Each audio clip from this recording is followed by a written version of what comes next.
Kita lanjutkan materi kita minggu lalu, yaitu corak kehidupan masyarakat masa praaksara. Ya. Di sini dikatakan corak kehidupan masyarakat masa praaksara digunakan untuk mengetahui perkembangan kehidupan manusia pada masa praaksara. Yang ini dapat diamati melalui berbagai aspek kehidupannya. Yang pertama, dia melalui pola hunian, ya. Pola hunian manusia purba paling awal yakni dengan melakukan penahunian yang masih berpindah-pindah.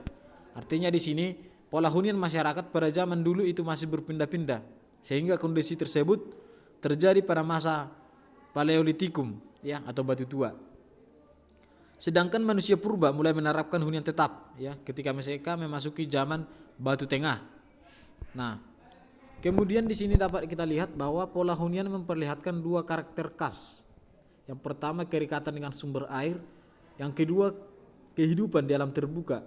Artinya kedekatan dengan sumber air ini, ya, dengan adanya kedekatan sumber air merupakan faktor yang sangat penting bagi keberlangsungan hidup manusia.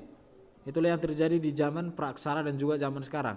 Yang kedua, kehidupan di alam terbuka, ya. Selain corak kehidupan hunian yang berhubungan dengan kedekatan sumber air, manusia purba juga memanfaatkan berbagai sumber daya alam yang ada di sekitar lingkungannya, ya.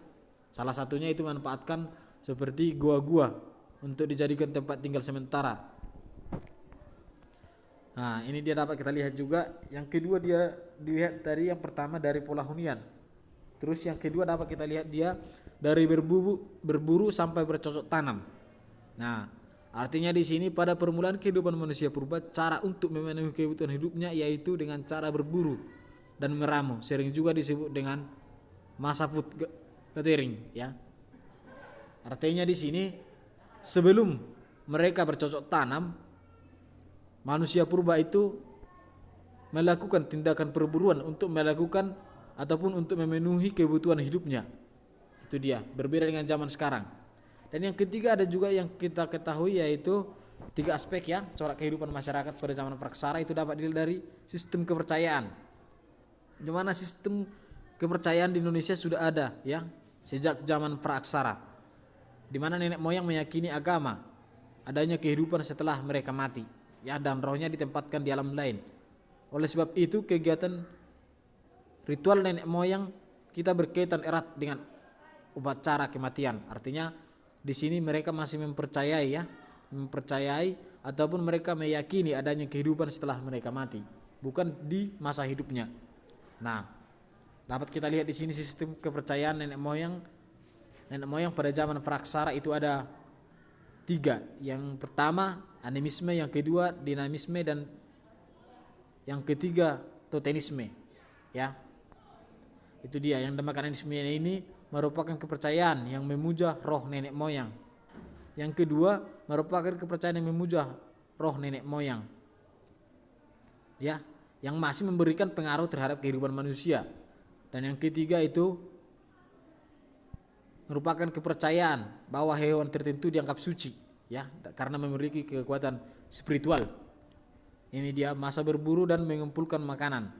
Dapat kita lihat pada gambar di bawah ini.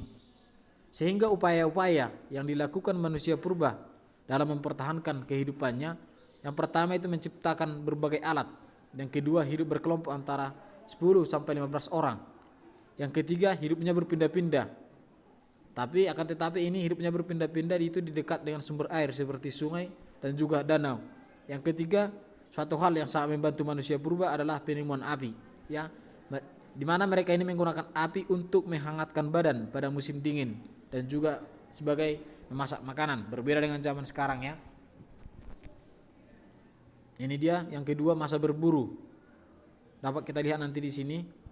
Di antara kelompok-kelompok manusia pada masa berburu dan mengumpulkan makanan tingkat lanjut yang ada di daerah pesisir. Itu dia. Nah, dapat kita lihat di sini ciri-ciri masa berburu dan mengumpulkan makanan tingkat lanjut. Salah satu ciri-cirinya itu manusia pendukung. Yang kedua, kehidupan ekonomi. Yang ketiga, kehidupan sosial, dan keempat, hasil kebudayaan. Nah, yang dimaksud dengan pendukung di sini adalah orang-orang sekitar, ya, orang-orang sekitar daripada manusia purba tersebut. Nah, berbeda dengan masa bercocok tanam. Masa bercocok tanam kehidupan manusia purba kadang lebih dikenal dengan bahasa Inggris, ya. Ataupun setelah berlangsungnya kehidupan masa berburu dan meramu, manusia purba pun berubah, ya. Sehingga manusia pada saat ini, ya, pada saat masa bercocok tanam sudah tidak lagi hidup dengan cara berpindah-pindah tempat. Ya, artinya mereka sudah mulai di satu tempat. Itu dia. Nah, dapat kita lihat pada gambar ini, mereka berpenghuni di satu tempat, bukan lagi di berbagai tempat. Dari kampung-kampung kecil itulah kemudian lambat laun terbentuklah desa-desa yang sangat sederhana dengan pertanian berbagai jenis perekonomiannya, ya. Setelah mereka berkumpul di satu tempat, maka mereka menamakan ataupun membentuk suatu desa, ya, sebagai jenis perekonomiannya. Nah, ini yang digunakan alat-alat dari batu pada zaman bercocok tanam, ya. Seperti beliung persegi, belincung, seliung persegi. Ini digunakan untuk melubangi kayu dan ukiran. Itu dia.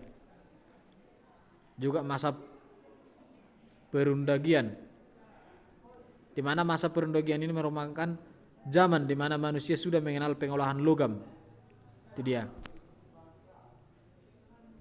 Seperti inilah proses masa ataupun sekilas masa perundingan. Dapat kita lihat pada gambar di layar tersebut. Sekian dulu materi kita hari ini. Sekian dan terima kasih.